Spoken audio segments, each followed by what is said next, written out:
ಬೀದರ್ ಇತಿಹಾಸದಲ್ಲೇ ಇದು ಅತಿ ಮಹತ್ವದ ಭರ್ಜರಿ ಕಾರ್ಯಾಚರಣೆ. 20 ಪ್ರತ್ಯೇಕ ಪ್ರಕರಣ ಭೇದಿಸೋದಕ್ಕೆ ಖಾಕಿ ಅಖಾಡಕ್ಕಿಳಿದು ಯಶಸ್ಸನ್ನು ಕಂಡಿದೆ.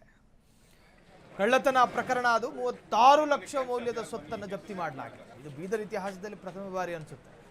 ಹುಮ್ನಾಬಾದ್ ಪೊಲೀಸ್ ಠಾಣೆಗಳಲ್ಲಿನ 20 ಕೇಸನ್ನು ಭೇದಿಸಿದ್ದಾರೆ. 11 ಲಕ್ಷ ಹಣ, 119 ಗ್ರಾಂ ಚಿನ್ನ, 8 ದ್ವಿಚಕ್ರ ವಾಹನ ವಶಕ್ಕೆ ಪಡೆಯಲಾಗಿದೆ.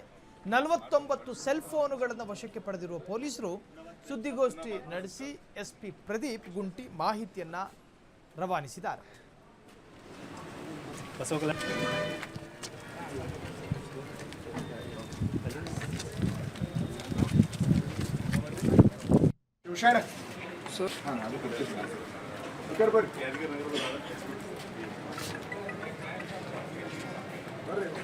ಬನ್ನಿ ಕ್ರೈಮ್ ಸ್ಟಾಫ್ ಯಾರು ಬನ್ನಿ ಈ ಕೇಸ್ ಮಾಡ್ತಾರೆ.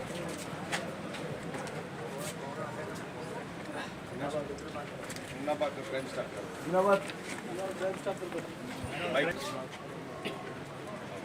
36,05,300 ರೂಪಾಯಿ ಸ್ವತ್ತನ್ನು ಜಪ್ತಿ ಮಾಡಿದ್ದಾರೆ. ನಗದು 11,52,300 ರೂಪಾಯಿ ಇದೆ.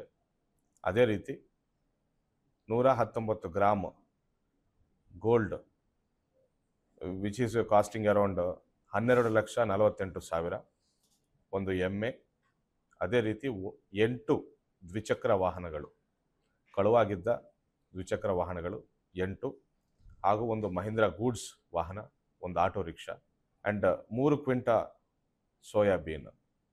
ಈ 20 ಪ್ರಕರಣಗಳಲ್ಲಿ ಹುಮ್ನಾಬಾದ್ ಉಪವಿಭಾಗದ ಪೊಲೀಸ್ ಸಿಬ್ಬಂದಿಗಳು, ಅಧಿಕಾರಿಗಳು ಸೇರಿ ಭೇದಿಸಿ ಸೀಸ್ ಮಾಡಿದ್ದ ಸ್ವತ್ತಿನ ವಿವರಗಳು ಇವು. ಅದೇ ರೀತಿ ಟೋಟಲ್ 28 ಅಫೆಂಡರ್ಸು, 20 ಪ್ರಕರಣಗಳಲ್ಲಿ 28 ಅಫೆಂಡರ್ಗಳನ್ನು ನಾವು ಅರೆಸ್ಟ್ ಮಾಡಿದ್ದೇವೆ. ಅದರಲ್ಲಿ 24 ಅಫೆಂಡರ್ಗಳು ಬೀದರ್ ಅಥವಾ ಗುಲ್ಬರ್ಗಾಗೆ ಸೇರಿದ್ದವರು. ಒಂದು 5 ಜನರು ಗುಲ್ಬರ್ಗಾದಲ್ಲಿ MOBಗಳಾಗಿರು. ಕ್ಷಣ ಕ್ಷಣದ ಸುದ್ದಿಗಳಿಗಾಗಿ ಫ್ರೀಡಂ ಟಿವಿ ಸಬ್ಸ್ಕ್ರೈಬ್ ಮಾಡಿ, ಲೈಕ್ ಮಾಡಿ ಹಾಗೂ ಫಾಲೋ ಮಾಡಿ. ಹೊಸ ಸುದ್ದಿಗಳ ನೋಟಿಫಿಕೇಶನ್ಗಾಗಿ ಬೆಲ್ ಐಕಾನ್ ಮೇಲೆ ಕ್ಲಿಕ್ ಮಾಡಿ.